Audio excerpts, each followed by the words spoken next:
Olá a todos, sejam muito bem-vindos e hoje o nosso vídeo é sobre os reinos de Quimbanda. Mas antes da gente começar, eu gostaria já de pedir para deixar o like, compartilhar e comentar alguma coisa aqui no vídeo para que a gente consiga ter um maior engajamento e que eu consiga trazer outros vídeos aqui para a gente.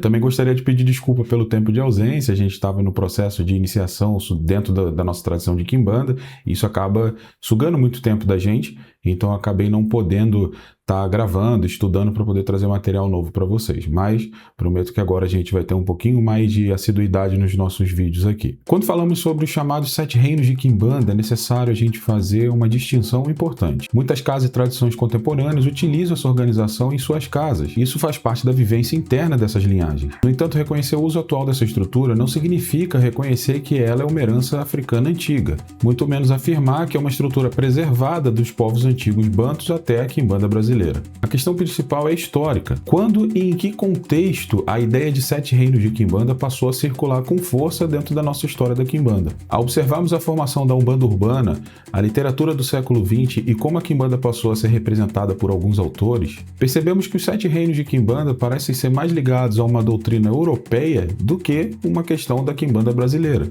Como já vimos aqui em outros vídeos, como o vídeo sobre a origem da Quimbanda, a palavra Quimbanda pertence ao dialeto quimbundo, do povo banto, especialmente ligado ao povo de Congo, Angola. Em sua origem não designava uma religião do mal, mas sim um especialista ritual, sobretudo o especialista de cura, que conhecia rezas, ervas, forças espirituais e procedimentos de intervenção sobre o corpo, a comunidade e o mundo invisível. Estudos sobre as sociedades centro-africanas, como as de White McGaffey, mostram que religião, medicina, justiça, poder ritual e organização comunitária não eram de esferas distintas. Quimbanda era, portanto, alguém vinculado ao conhecimento e atuação espiritual, não um ser demoníaco. A demonização dessa palavra é um processo colonial mais amplo. Práticas africanas que não se encaixavam no modelo cristão padrão eram consequentemente classificadas como feitiçaria, fetiche ou qualquer tipo de coisas demoníacas e heréticas. No Brasil, isso ganhou força com a perseguição policial e do Estado. A criminalização das curas populares, das macumbas e dos batuques passou a ter uma consequência muito grave dentro do que a gente vai chamar de Quimbanda hoje em dia.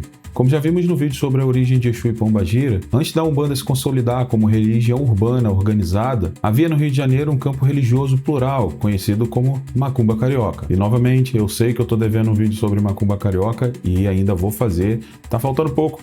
Comenta aqui embaixo se você quer ver o vídeo sobre Macumba Carioca que eu trago ele para vocês. As obras As Religiões no Rio, de João do Rio, publicado originalmente em 1904, ajuda a visualizar esse cenário. Práticas africanas, indígenas, católicas populares e também espíritas populares conviviam e se organizavam na cidade. Mesmo sendo um livro cheio de preconceitos e estereótipos, eu ainda aconselho a leitura desse livro. Apesar dos preconceitos do autor, a obra mostra um universo religioso muito mais fluido do que os manuais posteriores sugerem. Não aparece ali uma quimbanda com 7 reinos fixos e hierarquia padronizada. Isso não significa que campos como Encruzilhada, a Rua, o Cruzeiro, as Almas não sejam importantes para a prática de quimbanda. Esses espaços sempre foram importantes e sempre fizeram parte das práticas afro-indígenas brasileiras. O ponto aqui é outro. A organização desses pontos em um sistema rígido de 7 reinos parece ser posterior, vinculada na tentativa de sistematizar e organizar a religião em modos doutrinários. No início do século XX, as religiões afro-indígenas brasileiras eram alvo de repressão. Nesse contexto, a Umbanda urbana passou a buscar legitimidade social, aproximando-se do espiritismo kardecista. Autores como Renato Ortiz, em A Morte Branca do Feiticeiro Negro, analisam esses processos como uma forma de branqueamento simbólico, uma tentativa de reinterpretar elementos afro-indígenas brasileiros de modo mais aceitável para a classe média urbana e para a sociedade marcada pelo racismo. Reginaldo Prandi também aponta esse movimento marcado pelo processo de sincretização, branqueamento e reafricanização das religiões afro-indígenas brasileiras. Nesse processo, certas práticas foram valorizadas e outras foram empurradas para uma posição negativa. A caridade, a cura moral e a disciplina mediúnica foram associadas à Umbanda. Já o cuidado com o Exu,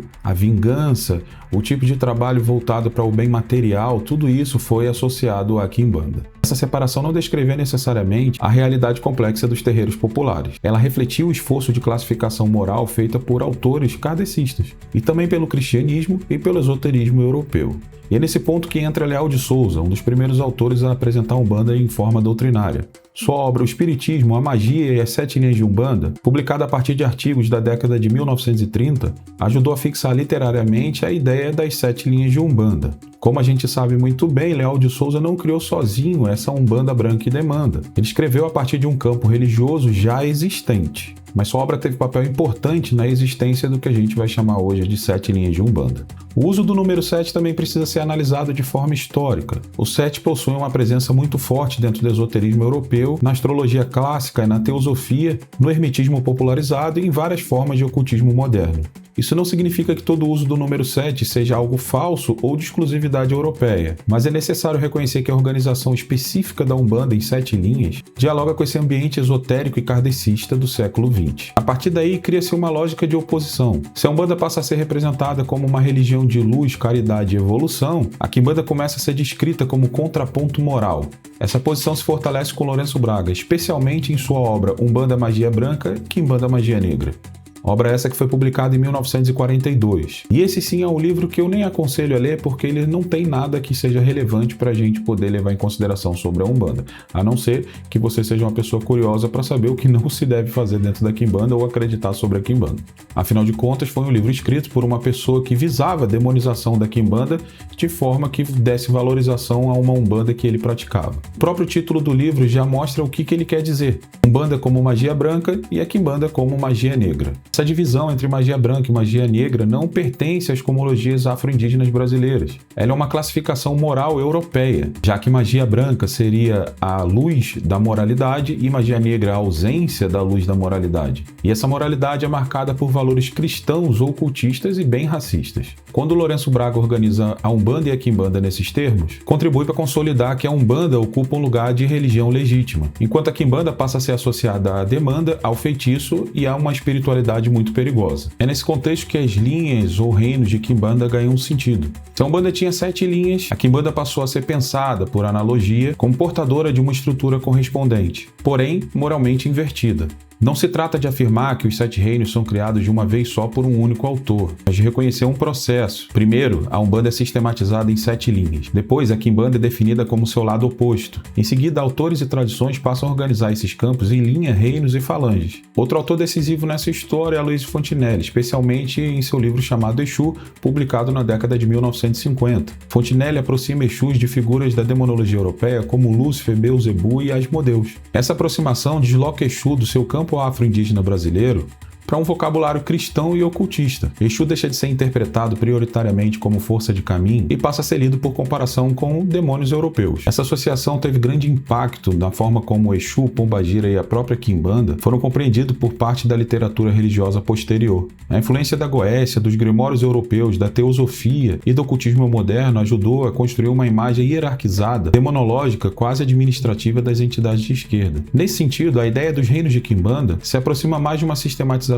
brasileira, influenciada por modos europeus, de que uma cosmologia banto preservada diretamente. Portanto, a ideia de 7 reinos de Quimbanda podem ser entendido como o resultado de várias camadas históricas. A primeira camada é a experiência afro-indígena brasileira concreta. Os terreiros, os campos de força, a encruzilhada, a calunga, as matas, e até mesmo o crique do grilo, o coachá do sapo, o vento forte, a noite, tudo isso também são campos de forças originários da Quimbanda, muito antes dessa sistematização.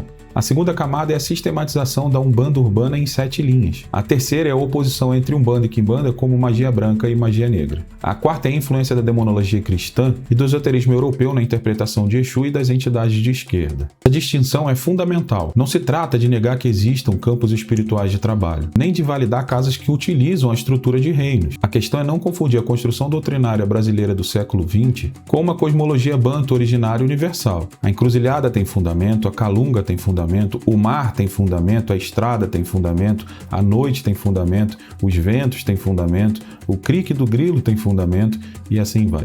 O que precisa ser organizado criticamente é a organização desses fundamentos em um sistema de 7 reinos apresentados como antagonistas das 7 linhas de Umbanda.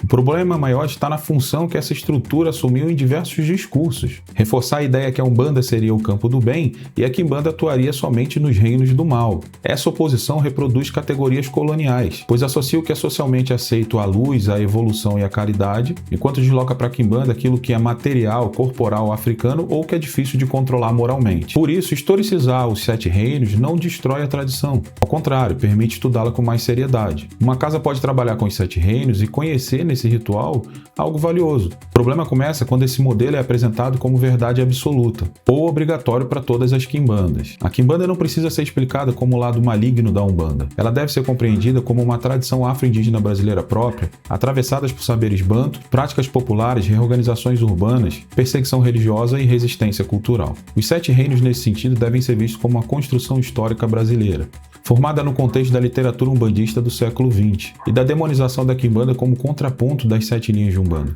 Em síntese, a gente precisa entender que a ideia de 7 reinos de quimbanda ele passa a existir dentro de um contexto racista, onde a ideia era demonizar a quimbanda e enaltecer uma umbanda que era dita umbanda cristã, umbanda branca e demanda. Então, quando a gente entende que os 7 reinos de quimbanda são uma criação disso, a gente não obrigatoriamente vai apontar como uma necessidade de todas as quimbandas. Os reinos não são somente os reinos físicos, mas também os reinos morais, os reinos psicológicos, né? Também aqueles físicos que não são tocáveis, como o coachá do sapo, o crique do grilo, né? O som das ondas de um rio batendo numa pedra. Isso tudo também pode ser morada de Exu e Pombagira. Espero que você tenha gostado do vídeo e aqui fica o meu pedido novamente para curtir, comentar, compartilhar, deixar um comentário aqui.